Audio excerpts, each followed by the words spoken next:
Erev Tov, everyone.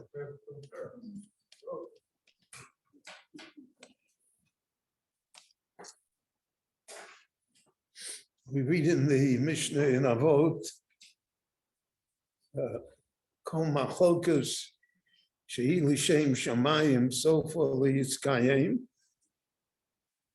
A disagreement, difference of opinions for the sake of heaven, meaning that it is without personal animosity. So both opinions remain. They don't disappear. The whole machlokas she'eino l'shem shamayim, but a machlokas that doesn't have those qualities in it, it's based upon jealousy or hatred or bigotry or arrogance. So ein sofa li'yiskayim. So that has no eternity to it, and therefore those opinions will not continue in the future. So the Mishnah says, "Eize machlokas shehi l'shem shamayim." What is the example of the machlokas that's l'shem shamayim? Zeh machlokas hillel v'shamai. Machlokas in the Mishnah between the Tanoim, Hillel and Shammai. Hillel and Shammai disagree on 3 halachas. However, their yeshivas, Beit Hillel and Beit Shammai, disagreed on 312 halachas. So the Gemara asks, since we have the tradition that the halacha will be like Beit Hillel, then why does the Mishnah always quote the opinion of Beit Shammai, even though it's not going to be la halacha? So there are technical answers the Gemara gives.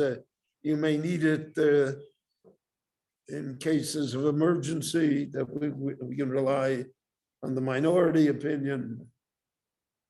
It could eventually be, as happened in a few cases, that the minority became the majority.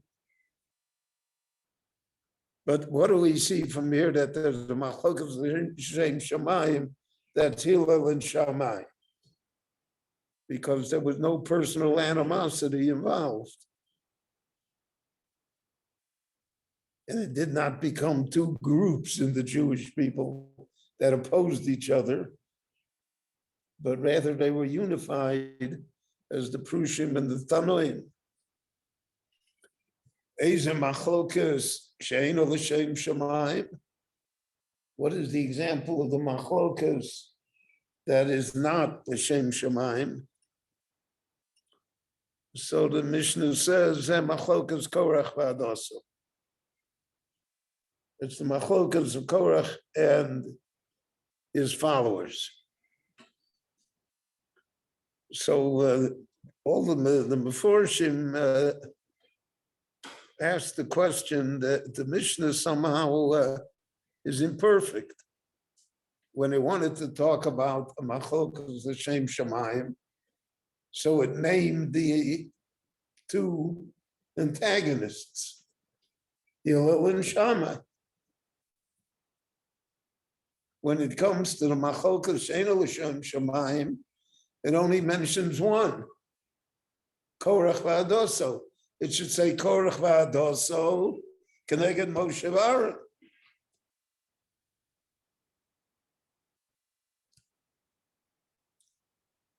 So many Meforshim say here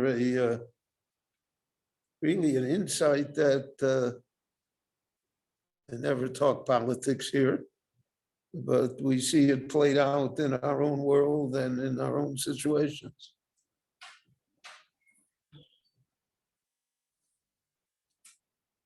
The Gemara tells us, what did Korach want? Korach wanted to be the Kohen Gadol.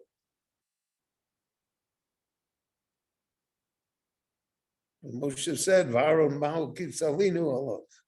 What do you want from Aaron?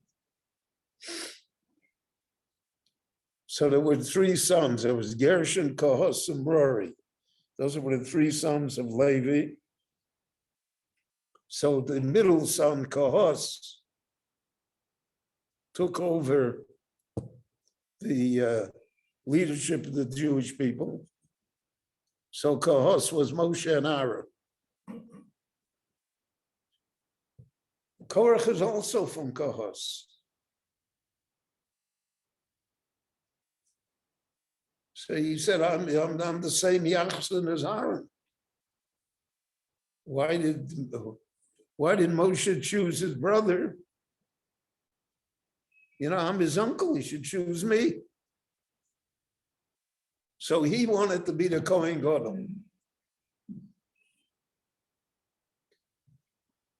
Dosan Vaviram and Ben Peles, what did they want? They wanted to go back to Mitzrayim. They wanted to abort the entire thing. They're the ones that always said, Nitno Rosh no Shuva Mitzrayim. Now, Ben Peles was saved by his wife. I discussed that earlier in the week here. But Datan Aviram, they were, so they're not interested in the kahuna. They're no happier if Korach is the Kohen Gadol than they are if Aaron's the Kohen. They're not interested in the whole thing. And then you had 250 people, the Rosh Sanhedrios, who brought the Ktoras. So they were not interested in the kahuna. They wanted, there's a medrash that says that they were all Bechorim, the firstborn. The Bechorim were entitled to great leadership in the Jewish people. That was taken away from them by the Egel and given to the Levium.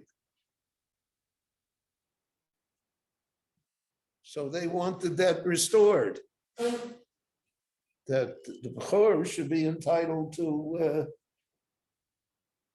all of these privileges of leadership and benefits, etc. So you had three different groups with three different ambitions, with three different demands. Korach wanted the Kuna, Dosan Vaviram wanted to go back to Mitzrayim. The 250 men wanted to be restored to positions of leadership in the Jewish people. So that's why it says the machlokas is Korach va'adoso. The machlokas are between themselves.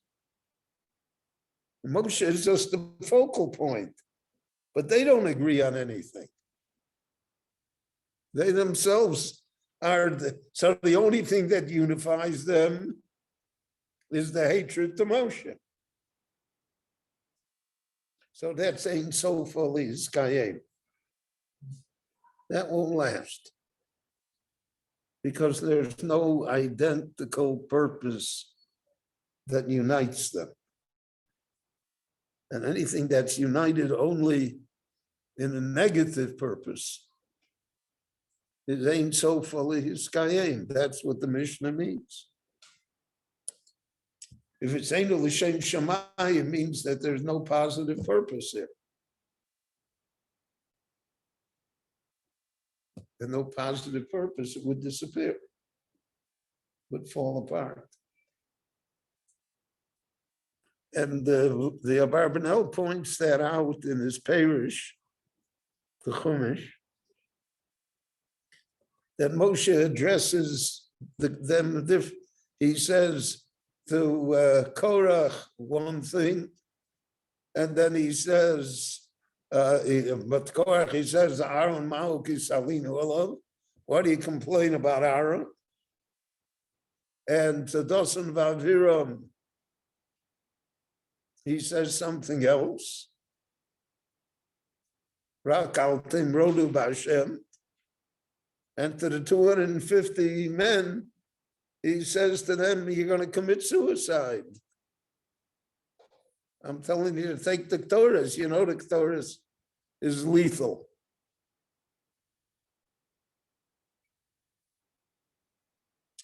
And therefore, Moshe pointed out, again, the Abarbanel makes a point of it, Moshe pointed out that their internal disagreements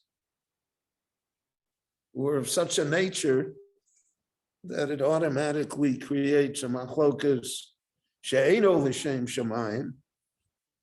And once you have a machlokas she'eino l'shem shamayim, mein sof ali yiskayim. In the long history of the Jewish people, we have had many disagreements and many groups. Most of them have not stood the test of time, not survived for various reasons.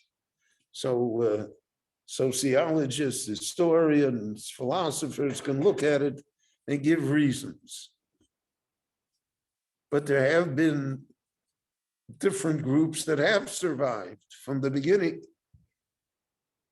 Jewish people never just won conformity.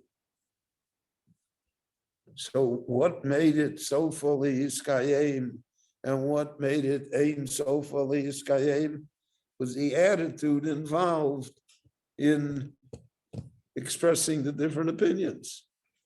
Was it L'Shem Shamayim or L'Shem something else? So much of the problems that we see in the world society generally, in the Jewish society also, is simply because it's Ein L'Shem Shamayim. There are all sorts of other interests involved. And when that happens, it's Ein Sof L'Iskayim. So 50 years from now, our grandchildren or great-grandchildren will look back and say, how could they have been so stupid? But that's the nature of society and the nature of how people deal with it. And then it would help explain to us, you know, the Gemara says, Rashi quotes it, Korach shepikei achoya. Korach was such a smart man. How did he do such a foolish thing? So Rashi quotes the fact that he had an intuition that great people would come from him. Shmuel Hanovi, great people came from him. So the question is, why should great people, the Bnei Korach, why should great people come from him? So the answer is because his machlokas was against Aaron. For that, he was punished. But he doesn't agree with the other two guys involved.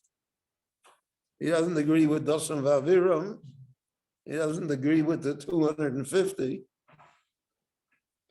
And the proof of that is that you look in the Chumash, he did not bring the Ketores.